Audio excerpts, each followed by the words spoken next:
Hey guys, and welcome back to this channel. In this video, I'll be showing you guys how you can basically translate on Google Sheets.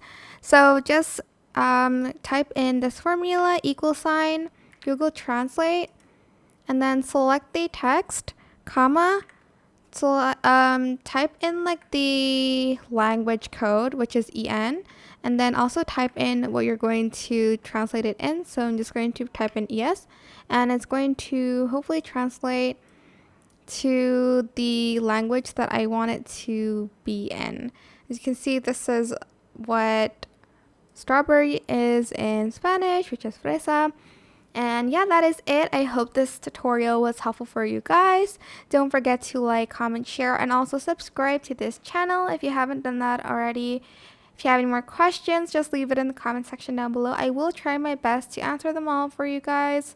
And if you found this video helpful, please click the thanks button above the description box down below. That is it for today's video. Thank you so much for watching. Bye!